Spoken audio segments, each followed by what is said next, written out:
Nous sommes le samedi 12 novembre 2016, nous sommes de retour à la Seine-sur-Mer. J'ai quelqu'un à côté de moi, je vais lui demander de se présenter. Bonjour. Je suis Josiane Char, je représente l'association France Cancer. On se connaît depuis des lustres, hein. Quand je viens sur la Seine-sur-Mer, et en particulier, je vais quand même citer un autre salon qui est l'Esprit du Vin, parce que vous êtes toujours là. On a bien sûr sympathisé, je connais cette association de Toulon, puisque j'ai rencontré cette association à Toulon. Quand je viens sur la Seine-sur-Mer, on vous voit tout le temps. Tout à fait, qu'il pleuve ou qu'il neige. Je viens ici sur ce salon consacré à l'Alsace, et qui je vois? Vous? Qu'est-ce que vous faites là? C'est-à-dire que nous informons les personnes sur le recyclage des bouchons de liège et synthétiques. Alors on va y revenir, hein, parce que de l'association France Cancer, moi je connais, il est intéressant, comme vous le faites d'ailleurs, comme vous le faites bien, d'informer les gens, et cette information, malgré que nous on la connaît, il faut continuer à la faire connaître à ceux qui ne connaîtraient pas. Il y a encore plein de gens à faire connaître cette chose. Tout à fait, oui, c'est ça. Je vais le dire d'une manière un peu humoristique, malgré que le sujet est sérieux. De quoi est-ce qu'il en retourne? Nous récupérons les bouchons de liège.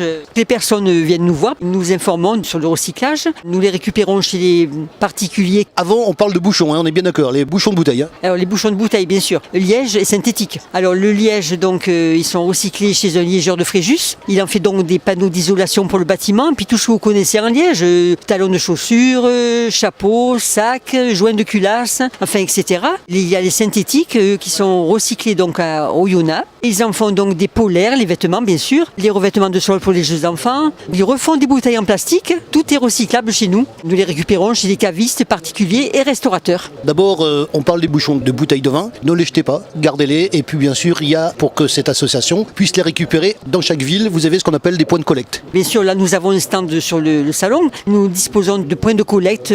Alors nous, la Seine, nous avons de la Seine jusqu'à la Cadière. C'est ça. Alors avant que je vous dise, j'ai interviewé Toulon. J'ai interviewé Bormes-les-Mimosas, René Darlet, que j'ai revu d'ailleurs hier, soit dit en passant. Et puis il y a vous qui faites la zone de la Seine. Voilà. Alors donc je disais donc de la Seine jusqu'à la Cadière. Nous faisons le Haut-Var, c'est-à-dire la Roqueboussane, Brignoles, les domaines de Brignoles. Donc nous en récupérons énormément. Alors actuellement nous en avons 1 tonne 800 de trier, des lièges bien sûr, dans l'attente qu'ils soient transportés chez le liégeur de Fréjus. Alors au niveau de la Seine-sur-Mer, combien de points de collecte? 7 points de collecte où les personnes peuvent apporter leurs bouchons dans des petits conteneurs à disposition des commerçants ou voilà. Ou même dans des poches, comme ça arrivait il y a quelques instants sur le stand. Voilà. Ou même... Le principal, c'est qu'on ne les jette pas et qu'on vous les donne. Et le principal, c'est que nous ne les jette pas, on nous les donne, donc soit sur les points de collecte, soit au stand de la Seine actuellement où nous sommes. Alors tout ceci, bien sûr, a une finalité, parce que l'association, je le rappelle le nom, ça s'appelle France Cancer. La finalité, c'est que la vente de ces bouchons, la recette, disons,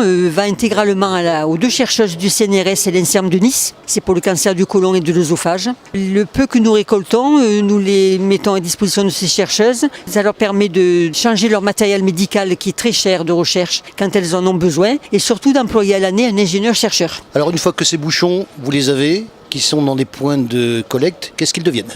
Chaque mois, nous récupérons les bouchons liège et synthétiques sur le point de collecte. Nous les trions. Nous sommes 8 bénévoles à nous rassembler en ce moment 1 fois par semaine. Ils sont en sachet et ils sont stockés à la batterie Bonaparte à la Seine, où nous avons un local. Ensuite, ils partent chez le liégeur. Ils sont vendus à ce liégeur 300 € la tonne. Sachant que dans 1 tonne, il faut à peu près 250 000 bouchons environ. Comment ça se passe au niveau de ce salon, l'Alsace? D'abord, est-ce que vous aimez ce salon? Très bien ce salon parce que c'est très sympathique. Donc on était accueillis vraiment très bien. En conclusion, si vous avez des bouchons, surtout ne les jetez pas. On les donne à l'association France Cancer. Voilà. Ne jetez pas vos bouchons et rapportez-les, si vous voulez bien, au point de collecte.